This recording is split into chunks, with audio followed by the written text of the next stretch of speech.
The storm had rolled over the Black Sea like a gray animal, and then gone to sleep somewhere past the horizon, on the coastal plateau. The salvage yard steamed. Myths say the gods make thunder with drums. In Constanța, it's sheet metal and seagulls. Mara Ionescu sat cross-legged on a crate, soldering a hairline crack in a salvaged superconducting ring. The ring had been part of an MRI before the clinic went under. Now it lay in the shade of rusted radar dishes and a tangled forest of antenna masts, repurposed by people like Mara and specifically by Mara into something that didn't have a good name yet. She had called it a glitch harp when she first told her brother about it. "You're pulling music out of space junk." He'd laughed, but he came by anyway, bringing black coffee and a box of spiraled pastries and the kind of quiet that made her hands steady. He wasn't here today. Today was for listening. Mara slid the ring into place, cinched the clamp, and tapped the harp's spine to wake the instruments. Oscilloscopes blinked.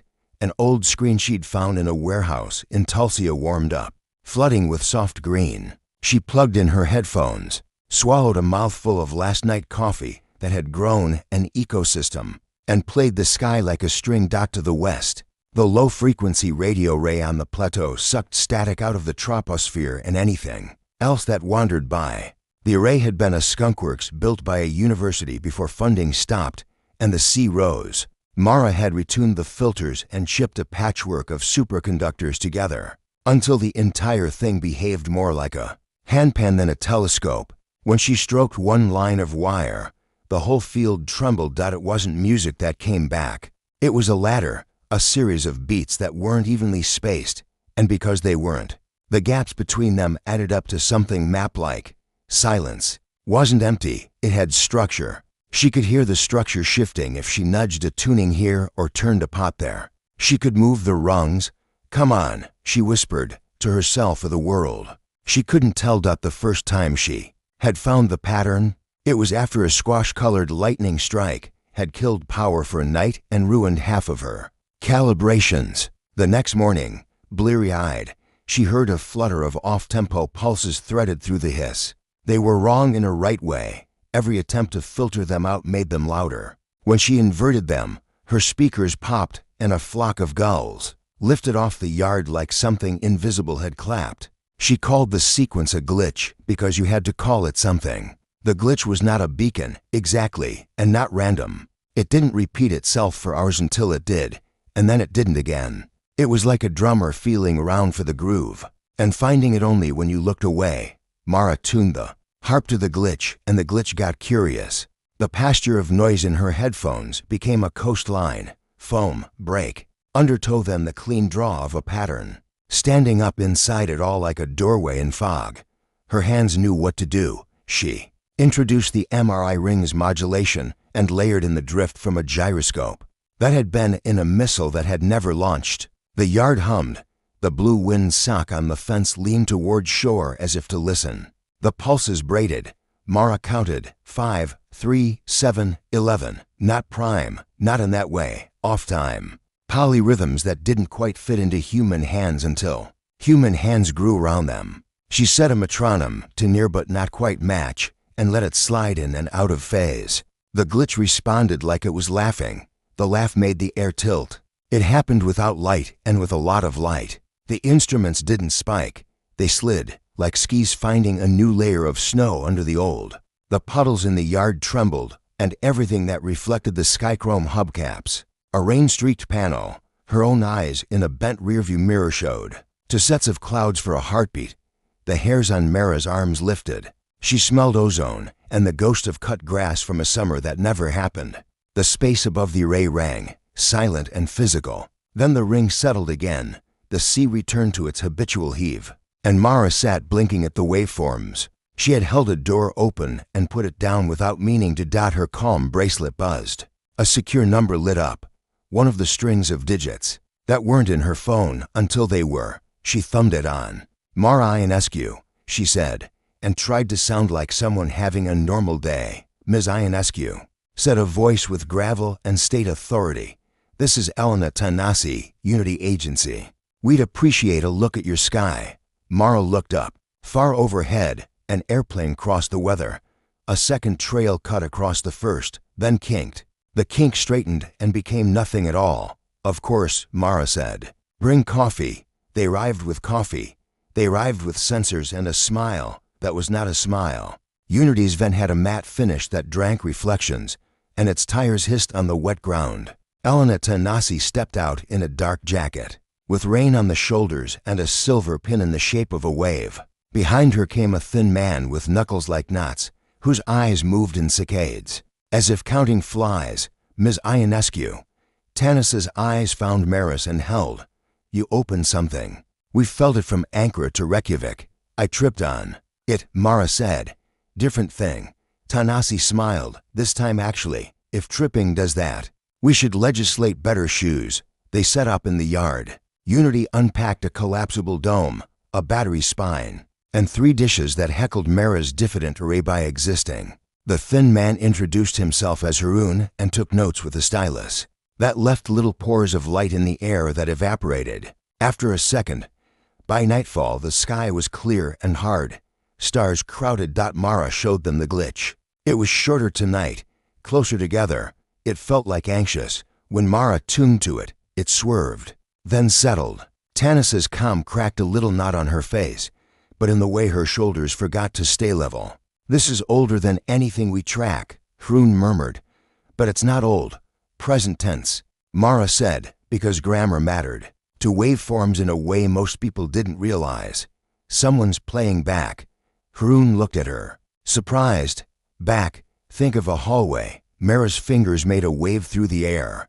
We can hear someone moving in it. If we walk, they walk. If we stop, the glitch stopped. All their instruments continued to show something like nothing, which is never nothing if you've been doing this long enough.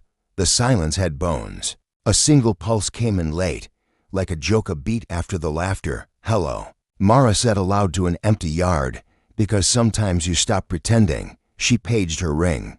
The drums of the galaxy hung there between the wind and the towers of her built thing. And then they answered. It was one of those answers that doesn't become an origin story until later.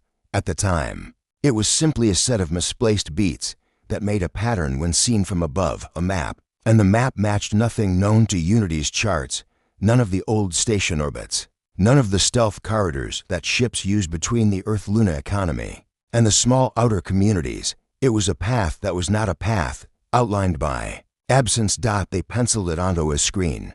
Unity's satellite net tagged trifling anomalies along the arc, a glimmer over Greenland, a drag on solar wind near the orbit of Mars, a shadow behind the moon that hadn't been there, and then had. Like your memory blinked, and when it came back it had always been there. You pulled back a curtain, Tanasi said, staring at the path, not path. We didn't know there was a stage. The stage was always there, Haroon said. His mouth was dry. We never clapped in the right places. Keep clapping, Tanasi told Mara. Whatever this is wants you. Mara's hands hovered over her harp, then found the off-kilter groove like they had been waiting for it their whole life. Conductors talk about riding an orchestra like a wave. Mara rode the wrongness until it felt right, until the map burned a line across the world in soft green. Somewhere under the Atlantic, something old exhaled, and someone else heard. Up above the atmosphere, where ice becomes spark and night turns to bright mathematics, a ship that had never belonged to the solar system turned its attention toward Earth. It had the shape of a calculus problem and the color of cirrus. And the people inside had long ago optimized conversations so far that they were almost polite. They had a word for planets like Earth, periphery. That word meant low tech, low danger, low priority. It also meant, in their quiet meetings, controllable. They marked the new corridor hovering like a line of breath over blue. They adjusted their approach, seamless and slow. They sent a message along a channel built before Earth learned agriculture. Audit request. Incident review. Please prepare for compliance. Down in the salvage yard, the wind sock flicked again. The gulls lifted. The glitches laughed like spoons in a jar. Earth, which had been a backwater planet, had been noticed for the wrong reason. And, in an accident that wasn't an accident, it answered in a language no one else spoke well anymore. They didn't call it an invasion. That wasn't their style. They called it a visitation of frameworks and arrived on the morning light, standing lamp-like in the sky. A structure unfolded beside the moon, lacy and careful, and the moon dust around it rose like a slow sigh under no breeze at all. Luna traffic reported a phantom lane closure. Every Unity telescope on Earth swiveled. The salvage yard hummed like a tuning fork somebody forgot to put down. Mara hadn't slept. She'd put on her grandfather's sweater and kept the harp in the pocket between dream and junkyard, where work happens. Tanis's people rotated in shifts. Coffee grew stronger and worse. She had thought she'd be scared. She was not scared. She was furious on a delay she didn't understand. The ship that bled Cirrus came down as a sphere, and then as a column, and then as a bulkhead of air. The bulkhead moved toward them along the coast road like a fog with posture. When it reached the yard, it stopped, and a tall figure stepped out, local gravity under it like a leash. It wore a skin that reflected a socially acceptable level of face. If you looked for too long, it shifted to accommodate you. Greetings, it said, and the air around its word condensed into rain that didn't fall. I am Auditor Third Antiphon of the Gentle Syndicate. We appreciate your provisional compliance. Elena Tanasi set her shoulders.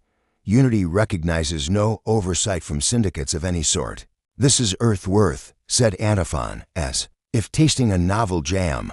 Yes, low industrial signature. High noise cultural artifacts. Surprisingly low exocontamination. Curious. A smaller figure stepped from behind Antiphon. Much less blurred. It was a person, or a child, or something that used the human template, because this was a human yard. They wore Apache coats sewn from colors that had dreamed of brighter days.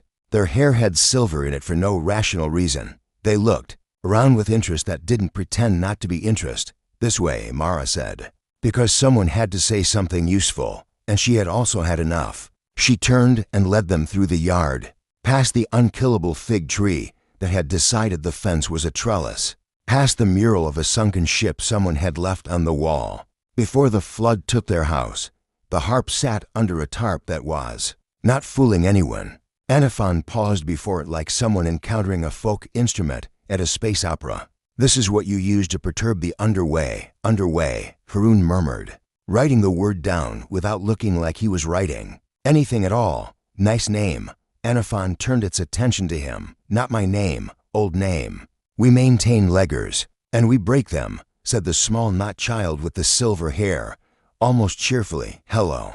I'm Gree, Auditor Adjunct. I like your fig tree. They garden the moon, Mara asked, because the alternative questions were too likely to come out as curses. We prune, Antiphon said. The underway is a relic, a braided transit architecture established by the bound founders. Its entrances were sealed for planetary safety, and for tertiary reasons, you cannot possibly. Because you lost the keys, Gree said. Antiphon's face wavered, then returned with the calm of a lake after a fish jumps. We depreciated. Non-compliant vectors. That is a more precise description. Mara pulled the tarp. The harp rose from scrap like a cathedral designed by a magpie. Its wires were violin string and rebar wire, and lengths of cut cable with the curl of old telephone. The superconducting rings nested like bracelets on a wrist, and an entire shelf of oscillators glowed in a color no one can quite agree on. The new Unity sensors looked like sleek pets sulking beside it. She put her hands on the frame. Why did it open when I played wrong? Gree inhaled like they had been waiting for the question. Because everyone else plays right. Speculate, Antiphon said, which was either permission or a command. Back when the founders built the underway, Gree said, they wanted to prevent optimizers from monopolizing it. All cultures drift toward cadence, industrial efficiency, standardizes rhythm. The founders encoded access into anti-cadence, syncopes, backbeats, failures. To pass through, you have to keep not settling. Most spacefaring polities smoothed their cultures so thoroughly that the keys vanished from their hands. They kept refining the downbeat until the offbeat died. Gree pointed at the junkyard instrument full of accidental beauty. You have a culture of bricolage, improvisation, clapping on the wrong 2 and the right 3. It's not your rockets or your minerals. It's your refusal to sand down the world until it squeaks. You played a door and the door opened because it recognized you as something that could survive inside without locking it behind you. Compliance request, Anaphon said. Coolly, surrender instrument. Cease and desist underway perturbations, pending safety offsets. Voluntary uptake is preferable. But enforcement can be, respectfully, Tanasi said. No. Silence, and then not silence. The gulls landed on the fence like they had been hired as extras. Somewhere down the coast a siren practiced scales. Mara could feel the pulses outside of audible range. The way you feel a rail hum before a train. We'll show you, she said, surprising herself again. We'll open it and close it. We'll demonstrate control. You can watch us not lock it behind us. Gree looked delighted and tried to look less delighted and failed. Anaphon considered risk. In 100 dimensions, the calculus showed them something they had not seen in a long time, a strategic unknown. That did not reduce under pressure. Proceed, Anaphon said. Mara nodded. She called to Haroun, who was already moving, and Tanasi, who had already told. 3 people something from the way they moved, likely both reassuring and terrifying. She tightened a clamp. She thought of her brother and of mornings. She tuned the harp not to the beat, but deliberately away from it, finding a groove that would have made a drummer wince, and then nod slowly, despite themselves, when she found the emphatic wrongness that, somehow, felt like mercy. She raised her eyes. Underway, she said. We're not here to take. We are here to not make you into what we are. That's the promise. If you let us in, we keep the word in our hands. Anaphon almost smiled, which meant that the overlay approximated it better. Gree grinned outright. Tanasi stood with her feet planted in the wet dirt like an anchor that could learn to walk. Mara began to play. The yard became a mouth of a cave you had only heard stories about.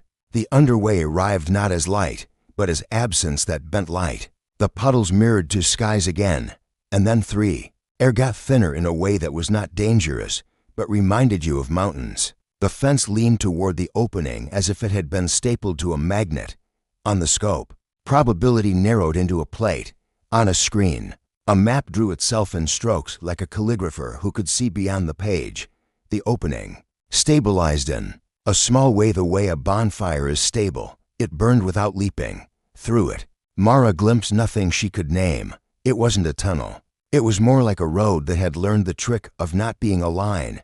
It curved in dimensions she only half owned. She felt a tug at her sternum and at the memory of a song her mother had sung to her on a tram in Bucharest in winter, years ago, when the windows had been scribbled with frost and a girl had hummed. It wants a traveler, Gree said softly. Eyes bright. It likes to carry. We'll send a drone first, Tanasi said. Then a buoy. Then we'll argue about whether you can go. Mara laughed, because she had expected that. Fair. They sent the drone. It took the underway as if it were water, and it was a fish. The buoy followed, paying out filament that glowed very faintly where the underway touched it. Data rained into the yard as a sweet, ragged squall. Whatever lay on the other side was not empty. It had pressures and eddies and a sense of walls set far apart. The buoy tasted 2 minor entrances and 1 major, like a roundabout with exits into halls lit by a color that humans don't name, but every child knows. And then, because nothing stays docile under attention, an alarm began to chatter in Haroun's setup like a bird at a cat. The drag on the buoy spiked. The underway curled inward, adjusting. It had noticed something else. On Luna, the gentle syndicate's pretty structure unfolded a little further. On Earth, coastal fog coalesced into a second fog with worse manners. A second ship lowered a vector. It wore its face like a shark wears water. External party. A Unity Tech reported, voice tight. Transponder marks them as Commerce Wing of the Gold Canopy. They don't announce themselves as audit. They announce themselves as salvage. Haroun finished. Grim. They smell a market. Anaphon's approximation of a face went expressionless, which was a kind of fear. Adjunct. Mara. Miss Tanasi. We will, for once. Coordinate. The canopy will not be gentle. So we're in a fight, Tanasi said. In an argument, perhaps, Anaphon said. Fights imply loss of structure. The underway punishes that. Mara could feel the underway listening. When she played, it moved closer, like a cat circling a lap. When she stopped, it waited with patience, and with a patience's edge. They think they can own it, she said. If they do, the road closes. For them too. Gree nodded sharply. Yes. Mara put her hands to the harp. Then we're going to make it unownable. How? Tanasi asked. By making a lot of noise, Mara said. In public. The first broadcast went global because Unity had never, since its messy, necessary birth, truly loved secrecy. It did love leverage. On a Tuesday that felt like Sunday, Mara's yard went live to every screen that wanted it and a few that didn't. The feed showed hands on a machine built of leftovers, and when Mara played, it showed the sky split in a way that still let birds fly. We're opening a road, Tanasi said in her alcalde voice, which fit her better than it should have. We will keep it open. We will not extract resources behind closed doors. We will be the road's wardens, and no one else will be allowed to gatekeep us included. Observe. The world observed, it argued, as it must, and donated, as it surprisingly could. It adopted Mara-memes of glorious music, wrongness, and children. In Lagos and Chichinu clapped to rhythms that would have gotten them ejected. From high-end conservatories, old instruments came out of cases, broken ones got taped back together. At a menorah factory in Budapest, a worker used a metal press to make a rhythm that matched an ancient prayer, and a brand new glitch, 1,000 small streams of attention, braided into a flood. The canopy ship arrived anyway. It did not lower a polite fog. It cut a line in the air and the line cut back. Canopy's envoy wore a face you'd like to punch and armor you couldn't. Commerce Wing recognizes unexploited assets, it said. We will bid, monopolize, or remove impediments. Tanasi stepped forward with a smile that had toppled worse. Unity recognizes that threat. We say no. Who will stop us? The envoy asked, glancing at Anaphon with contempt that was almost artistry. Them, the gentle syndicate audits. It does not act. I act, said Gree, small and silver-haired and furious on a frequency you felt in your teeth. We act through different tools. Today those tools are humans, and their wrong music, and their unpruned gardens. The envoy shrugged. We prefer clarity. It reached. There is not a word for how it reached, because movement is the wrong lens. It intended toward the underway, and the underway intended back. Mara dropped into a rhythm that did not exist until she made it. It was full of stumbles that were on purpose. It was the rhythm of running on broken concrete and never catching your foot. She thought of her grandfather's laughter after a joke that needed 3 drinks. She thought of the way her mother had miscounted steps on a stair on purpose because it made the climb feel shorter. She thought of her brother beating time on the table in a pattern he'd learned from an old club in Bucharest, when the nights were too loud and the city was gentle with them anyway. The underway reached as if to carry the envoy away like a stick. In a flood, it did not like being treated as property. It liked dance. The envoy stumbled. That was metaphorical and literal. The underway pulled a weight from their center and set it slightly to the left. And suddenly their balance had a kink. You could stand with it. You could not command with it. Bum, the envoy began, which was either a curse or an order. And then they were quiet because your voice obeys equilibrium more than pride. Anaphon stepped forward into the opening. Edgen spoke a handful of phrases that didn't have grammar, only timing. The gentle syndicate didn't act, officially. This wasn't official. It was antique. It was not polite. And Anaphon looked alarmed at themselves and then did it again. Croons. Graphs sang. Unity's satellites leaned. All the while the feed went everywhere. Children clapped along. Musicians caught it, understood it without understanding, and handed it to each other like a candle under a wind that could not go out, because it hadn't been lit in a single place. The envoy retreated, mask calm, rhythm broken. They left the line they had cut in the air, and that was their mistake, because leaving a line is an invitation. Humans know what to do with invitations.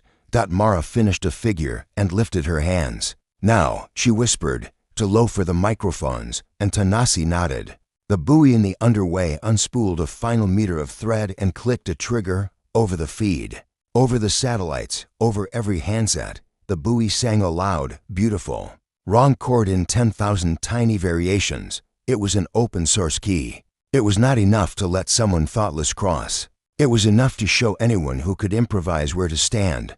The canopy's envoy froze. To capture the underway now, they would need to silence most of a planet, without turning it into the kind of dust that makes everything seismic. Even the canopy did not prefer that level of clarity. Somewhere on Luna, their backers retreated into collapsed manners, Anaphon said, through teeth they did not have. That was heresy. That was insurance, Tanasi said lightly. That was kindness, Grease said, fierce and small.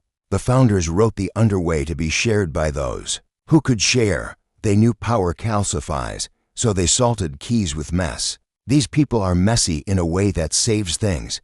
The envoy went, face like water. They did not admit to retreat, because they did not admit to anything. The underway, which did admit to preference, rolled its shoulders and settled back into the yard and into the world. It did not close. The fight became an argument again. The argument spun into negotiation. Wardenship, Anaphon said in Tanis's cramped office later. Hands folded around nothing. No prior polity holds that. Status the underway has stations, and halls some inhabited. If the rumors have weight, some asleep. The wardens would maintain entrances and ensure that no one species, culture, or syndicate can capture roots. It is, if you will excuse the metaphor, a conductor's role. Tanasi looked at Mara, who had grease on her sweater and 1,000 messages on her comms she wasn't going to answer until she'd eaten. It must be human-led, Tanasi said. Her voice was exhausted iron, but not human only. I would prefer to forbid humans entirely, Anaphon said, and Maria smiled despite herself. But I find we need your sin of improvisation. The role asks for a refusal to optimize past kindness and a willingness to be noisy. Gree beamed. It asks for music. Mara thought of the road that wasn't a line, and of the way the puddles had shown 3 skies, and of how the rhythm felt when it sat in her bones. She thought of responsibility the way you think of whether you need to bring the harvest. She nodded. We'll take it, she said, and we'll add clauses. What clauses? Anaphon asked, with a trepidation that was mostly a joke they were making at themselves. Environmental, Mara said, and Tanis's head snapped toward her with gratitude like a current. We'll restore the sea. The underway likes gardens. It listened when Gree said so. We demand 1,000 small rehabilitations in exchange for every big launch. And cultural. We'll require art. She saw Anaphon's overlay blink. Not propaganda. Not ads. Art the underway recognizes. Fairs, festivals. We'll seed improvisation in places that have been starved of it. If you want the roads, you fund the mess that keeps them honest. Haroon, who had been silent, said. And transparency. We operate in public as much as possible. If we need to close, we publish an explanation after. Postmortems, apologies when we screw up. Gree clapped. 3 fast and 1 late. The underway's pulse in the corner of the yard, because it always had a corner now. You could feel it answered. Joyride. Anaphon sighed in a way that made their overlay fog and clear. So be it, they said, and because they were still who they were. Added, pending signatures and the creation of a provisional body. Call it the cadenza. Mara said, before anyone else could make it worse, because it's a place in music where the soloist departs from the written part and everyone holds their breath until the player finds home. Anaphon tilted their head. Not terrible, Unity wrote. The gentle syndicate fretted and endorsed. The canopy fumed and sent lawyers that couldn't stand upright in the new gravity, because they had trained to walk on marble floors. Earth, watching itself on 1,000 screens, argued and taught and learned, and, wherever there was space and time, made small noises against the beat. On the morning the cadenza accord was signed, August clung to the air like a wet shirt. Mara stood again in her yard. The fig tree had put forth a ridiculous crop, and a kid from down the street had set up a table to give them away, because you couldn't sell what had been shared in that much joy. The gulls had moved inland to watch the crowd, because gulls like drama better than fish. A temporary stage had been raised near the harp, not for politicians, but for a Roma brass band from just outside Bucharest. They warmed up without asking permission from the weather, making the air swing. Children leaned forward. Old men leaned back and smiled with the side of the mouth that still believed in luck. Unity's cameras were everywhere and nowhere, gentler now. This, too, could be routine. Anaphon stood like a dancer at curtain, careful of edges. Grease slipped through the crowd like a rumor. Tanasi took the makeshift mic. "We are signing a thing that should probably be a novel," she said, to laughter. That had needed to happen. Short version: no gates without gardens, no routes without public keys, no solitude without scheduled return, no commerce without chorus. I am borrowing that last line from a child in Lagos who wrote it in a comment that made my day. Mara's calm buzzed. "Her brother, you're doing it. I'm on the hill. Your sweater looks like a flag." She turned and found him, small and exactly there, hand over his eyes against the sun. They signed in a half-dozen scripts and one pattern of beats that made the puddles ripple, because signatures ought to be as varied as consequences. Anaphon's auto-representation pressed itself into the paper with a pressure of air. That made the ink dry fast. Gree drew a small spiral and put a dot in it like a bird's eye. The band kicked in with a song that made the underway lick its teeth. Mara stepped to the harp. The road rolled closer, content to be coaxed and not commanded. She played a cadence anyone would call wrong, and the sky stuttered and the underway laughed. And opened. They had chosen the first hall on purpose. It was a founder's station that had sat asleep in the galactic quiet like a lighthouse with no keeper. The buoy's maps at its doors opened onto an arboretum where the concept of shade had been invented. 5 different times. The underway carried their first convoy like a silver river carries lanterns, gently, with quiet pride. The convoy wasn't military. It wasn't mineral hungry. It was loaded with seeds and instruments, and hollow carbon spines for a scaffold that would become a new tide fence along a battered coast. It carried a violin older than anyone alive and a child's hand drum made last week. It carried a water-cleaning rig assembled by 5 villages that had never agreed about anything before. It carried letters. Anaphon stepped to the lip and hesitated, then stepped across. Politeness is hard to undo, but they had practiced, and their posture eased. Gree practically skipped, then caught themselves and walked with ceremony that still had a bounce. Tanasi didn't look back at the cameras. She looked at the sea and then ahead. Haroon tucked his stylus away and committed everything to memory, because only some things should be written. Mara waited until last, as wardens do. She listened for wrong things, which now she could tell apart from the wrongs that meant right. She heard the canopy's distant grumbling like thunder that wouldn't carry rain if it could help it. She heard a chorus of young hands making patterns, in classrooms and on train platforms and on construction sites where the lunch break had grown. She heard her brother's heartbeat, which she had learned as a child and had pretended to forget and hadn't.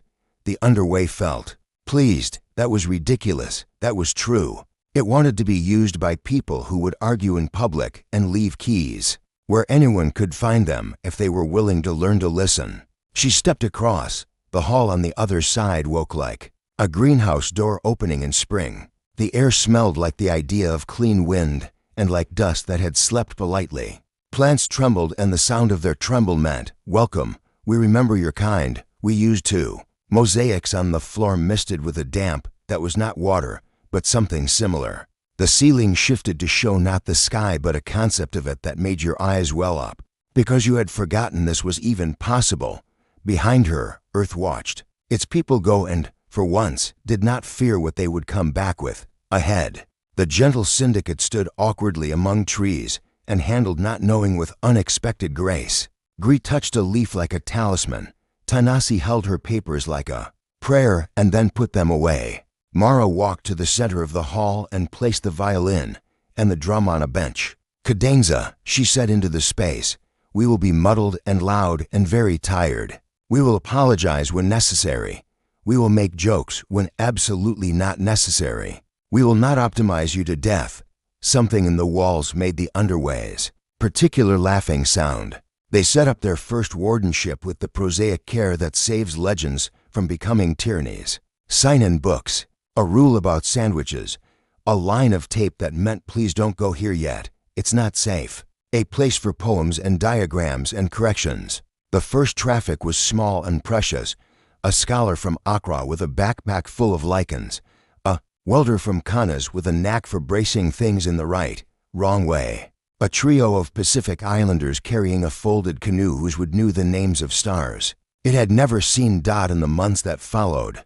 Earth learned the underway's preferences. It liked concerts held under bridges and in basements. It liked markets where barter made new friendships and not accounting errors. It disliked dogma and long corridors without laughter. It tolerated bureaucracies that proved they could say, "We're sorry" in public. The canopy did not vanish. They tried tactics. They tried courts. They tried charm. They failed often, and sometimes they almost succeeded. And because Earth had promised transparency, the Cadenza published those stories, too, with annotations about where they had been naive and how they would do better next time. The gentle syndicate changed in small ways. Anaphon smiled without borrowing as often.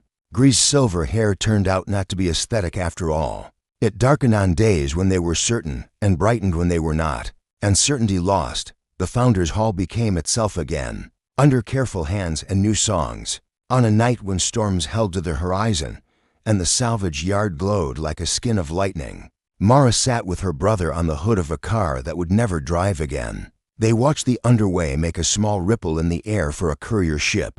Heading toward the outer reaches, the courier blinked a pattern of thanks from its tail. It was wrong and right. Backwater Planet, her brother said, affectionate. As a nickname, remember when nobody answered when we knocked. Now the door opens when we play badly, Mara said. And they laughed. She thought of the map that had drawn itself, and of the moment the world had decided to be noisy together, and of the taste of ozone and grass in a yard full of rusted miracles. She thought of how the underway had reacted not to force or to precision, but to the refusal to sand the whole world into a single glossy loudness. She thought of wardens not as rulers, but as conductors who listen for the moment when the soloist takes leave of the chart and you hold your breath and wait, trusting, for home. Behind them, the fig tree rustled. Ahead, the halls woke one by one to the sound of improvisation turning into stewardship. The galaxy watched, realizing something it had almost forgotten, that capability is not just power or reach, or the ability to empty a place and move on. Capability is how you keep roads renowned and yet cared for, and how you leave better keys behind you than you found. Earth tuned up. The backwater shook its hair out and picked up a beat that had been buried in its bones all along, and across the unimaginable map of the underway, doors listened for the next delicious mistake.